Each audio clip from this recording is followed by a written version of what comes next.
CSS स्वस्थ भारत द्वारा diabetes मुक्त भारत अभियान पूरे मध्य प्रदेश में चलाया जा रहा है।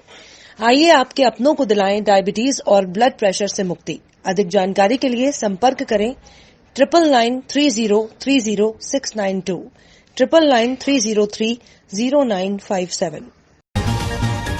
नमस्कार, मैं हूं आपके साथ हर्षिता मिश्रा। आप देख रहे हैं स्टेट टुडे न्यूज। आइए करते हैं कुछ खास खबरों की शुरुआत।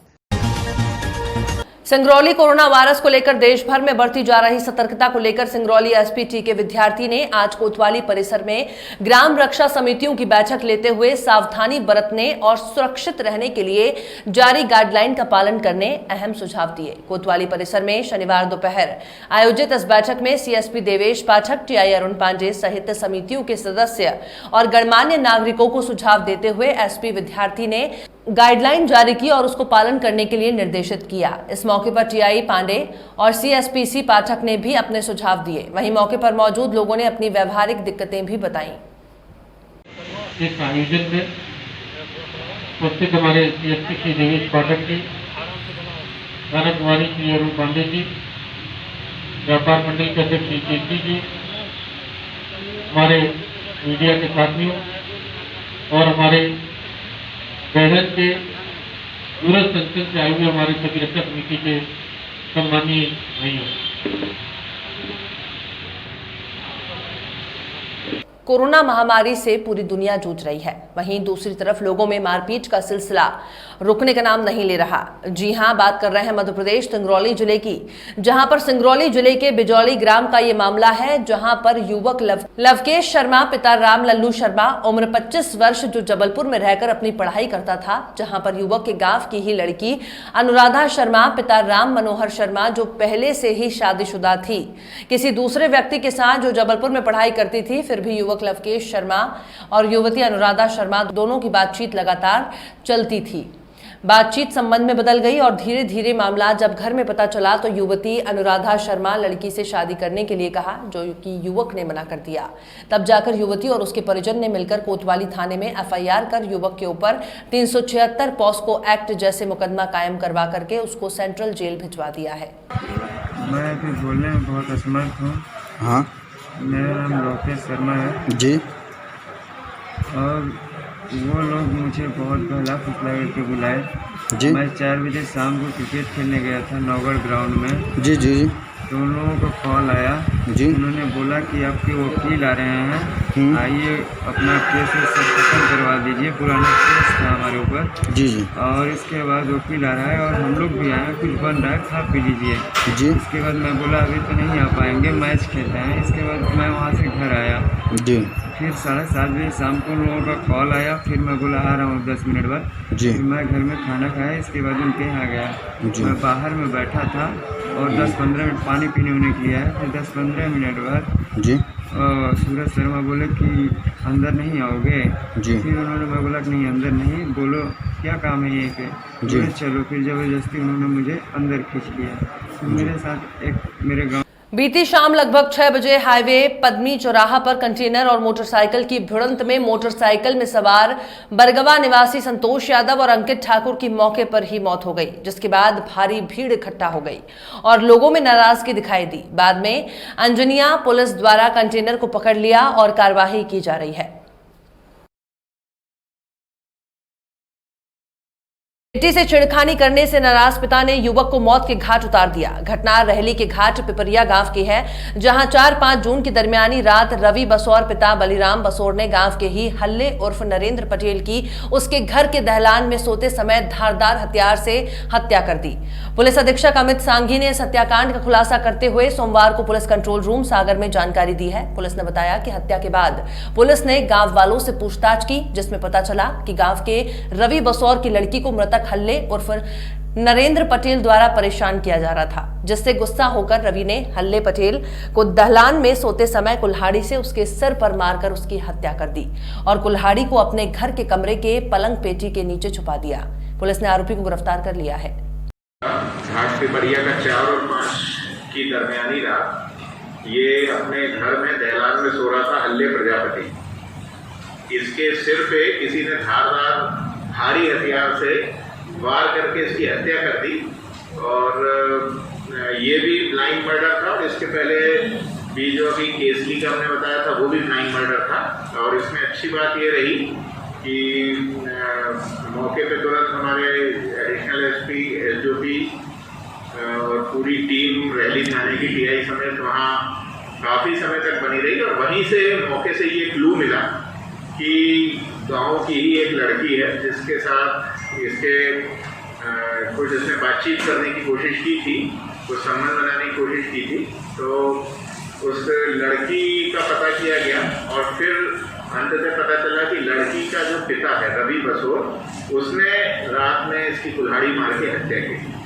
और इसमें सबसे इसका एक पहलू ये भी रहा कि जब इसकी लाश को ले जाया जा रहा था तो आरोपी ने स्वयं ने उसकी एम्बुलेंस में बॉडी रखवाने की मदद की और फुल टाइम घर पे भी इधर उधर आता जाता रहा जिससे कि उस पर शक ना हो। किंतु पुलिस ने चूंकि घर पे और गांव में लगातार कैंप किया, वहाँ पे लोगों से पूछताछ करते रहे तो ये लीड मिल गई और इसमें आरोपी अरेस्ट हो गया है। और जो कुल्हाड़ी जिससे हत्या की थी वो मिल गई है और आरोपी ने अपना अपराध भी स्वीकार कर लिया है। तो इसके साथ मैं ये भी बताना चाहूँगा कि अभी 1 जनवरी से और अभी तक करीब 26 हमारे जो 27 मर्डर हुए हैं, पूरे के पूरे 27 ट्रेस हो गए। 1 जनवरी से अभी तक इन 6 माहों में एक भी मर्डर हमारा ऐसा नहीं है जो कि अनट्रेस्ड रहा हो। शोभाराम पिता किशन उम्र 9 साल निवासी जीराबाद के पास चौक टुड में दर्दनाक हादसा हुआ जिसमें 9 साल के बच्चे की मौके पर ही मौत हो गई। संजीवनी 108 के डॉक्टर संजय यादव, पायलट विजय मौके पर पहुंचे और स्थिति का जायजा लिया। स्थिति अनियंत्रित होने के कारण गांव वालों के द्वारा चक्का जाम किया गया, जिसमें देखते हुए मनावर थाना एसडीओपी करण रावत के साथ मौके पर जीराबाद गनवानी मनावर पुलिस बल पहुंचा। ये कौन है जो यहाँ घटना घटी है? मैं बाणे थे। अच्छा, क्या नाम है इसका? शोभाराम। तो ये किधर से आ रहा था? सर ये इधर से आ रहा था। हाँ। और गाड़ी करीब बहुत दूर से आ रही थी और ये रोड क्रॉस कर रहा था और ये बहुत स्पीड से चल रही थी गाड़ी स्पीड से थी? हाँ जी सर। श्रीमान पुलिस अधीक्षक महोदय और श्रीमान अतिरिक्त पुलिस अधीक्षक महोदय के दिशा निर्देश में चलाए जा रहे संपत्ति संबंधी अपराधियों के फरार वारंटियों की गिरफ्तारी और बदमाशों की धरपकड़ अभियान को दृष्टिगत रखते हुए थाना सबलगढ़ में रविवार को बरसों से फरार स्थायी वारंटी बंटी जाटव, उम्मीद सिंह गुर्जर, अमोही थाना पहाड़गढ़ और अनिल जाटव शिवपुर को मुखबिर की सूचना पर अलग अलग स्थानों से गिरफ्तार किया गया। उक्त घटना में आरोपी बंटी जाटव द्वारा माननीय न्यायाधीश के शासकीय आवास से लैपटॉप आदि की चोरी की थी। वारंटी थाना सिविल लाइन का निगरानी शुदा बदमाश है और वारंटी पर पूर्व से नकबजनी डकैती की तैयारी आर्म्स एक्ट के तहत विभिन्न थानों में प्रकरण पंजीबद्ध है। उक्त फरार स्थायी वारंटियों की गिरफ्तारी में निरीक्षक शैलेंद्र गोविल, थाना प्रभारी सबलगढ़ का सराहनीय योगदान रहा।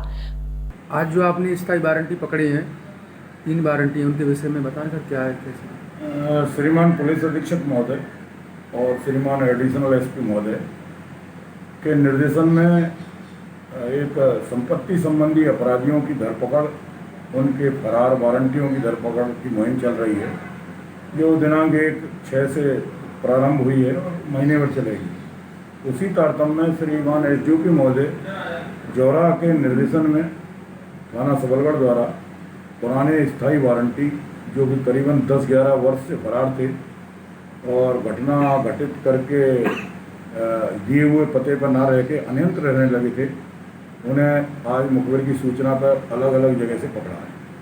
मनासा में कोरोना महामारी के दौरान न्यायालय के पूर्णतः बंद रहने से वकीलों पर छाए गंभीर आर्थिक संकट को हल करने को नीमच जिला कांग्रेस कमेटी लेकर विधि और मानव अधिकार विभाग के जिला अध्यक्ष सुभाष चंद्र तुगनावत के साथ तहसील के वकीलों ने प्रदेश अध्यक्ष राजेंद्र बब्बर के जरिए दिए। मुख्यमंत्री मांग पत्र के अनुसार प्रदेश के वकीलों को बिना ब्याज के 50,000 रुपए की आर्थिक सहायता दी जाए। वर्तमान परिस्थितियों को देखते हुए आगामी समय में भी प्रदेश के न्यायालयों के आरंभ होने पर संशय की स्थिति है, जिसके कारण समस्त अभिभाषक गण अशक्त और बुजुर्ग अभिभाषकों के समक्ष जीवन यापन के लिए गंभीर आर्थिक संकट उत्पन्न हो गया है। वहीं मध्य प्रदेश में अभिभाषकों के कल्याण के लिए अधिवक्ता कल्याण निधि अधिनियम लागू है, जिसके अंतर्गत अधिवक्ता कल्याण योजना, परिवार कल्याण योजना, समूह बीमा योजना लागू की गई है। मुख्यमंत्री से मांग की गई है कि केंद्र सरकार की तर्ज पर मध्य प्रदेश सरकार प्रदेश में अधिवक्ता कल्याण पैकेज की तुरंत घोषणा की जाए। इसको लेकर तहसील के वकीलों ने मुख्यमंत्री के नाम तहसीलदार रश्मि धुवू को ज्ञापन सौंपा। इस अवसर पर जिलाध्यक्ष सुभाष चंद्र तुगनावत, कैलाश पाटीदार, रमेश मुंदंडा, दीपक गहलोत, रिंकू कसेरा, भीमराव फड़से, गुलाब सिंह चंद्रावत, हरीश रावत सहित सभी वकील उपस्थित थे।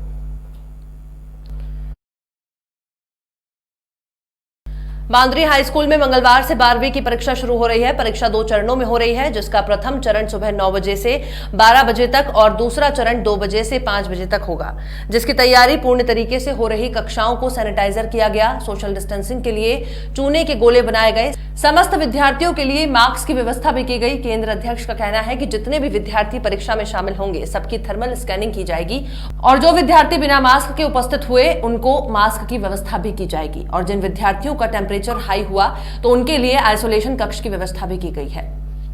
यहाँ परीक्षार्थियों को पूर्व से समस्त परीक्षार्थियों को सूचना दे दी गई है और कोविड-19 का पालन करते हुए अपनी बाटल और मास्क लेकर आने का निर्देश 100% परीक्षार्थियों को दे दिया गया है और सैनिटाइजर की यहाँ व्यवस्था, यहाँ भी सैनिटाइजेशन करवा दिया गया पूरे विद्यालय में, दोनों परीक्षा केंद्रों पर। और परीक्षार्थियों के लिए भी यहाँ जो आएंगे उनको सैनिटाइजेशन की व्यवस्था है, थर्मल स्क्रीनिंग होगी और उसके बाद उन्हें परीक्षा केंद्र में बैठने दिया। कल कितने विद्यार्थी उपस्थित रहेंगे सर? सभी परीक्षार्थी और जितने भी यहाँ जो पर्यवेक्षक आएंगे, जिन शिक्षकों की ड्यूटी लगाई जाएगी, वो परीक्षार्थी भी, वो शिक्षकों की भी थर्मल स्क्रीनिंग की जाएगी।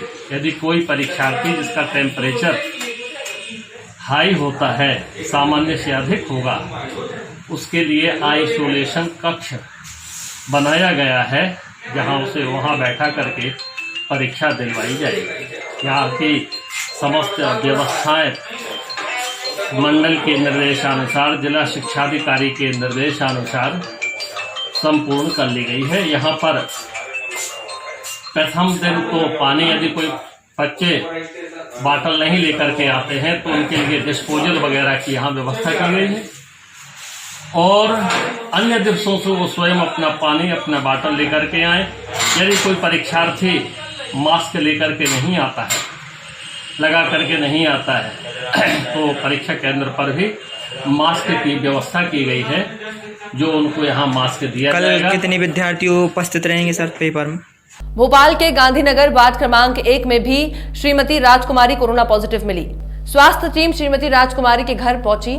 पड़ोस में रहने वाले श्री खूबचंद भागचंदानी जो लॉकडाउन की धज्जियां उड़ा रहे हैं, जो कि बिना मास्क स्वास्थ्य टीम के साथ खड़े हैं। गांधीनगर के निवासियों ने वरिष्ठ पुलिस अधिकारियों से शिकायत की है कि श्री खूबचंद भागचंदानी के विरुद्ध लॉकडाउन का उल्लंघन का मामला दर्ज किया जाए। सीएसएस स्वस्थ भारत द्वारा डायबिटीज मुक्त भारत अभियान पूरे मध्य प्रदेश में चलाया जा रहा है। आइए आपके अपनों को दिलाएं डायबिटीज और ब्लड प्रेशर से मुक्ति। अधिक जानकारी के लिए संपर्क करें 9993030692 9993030957।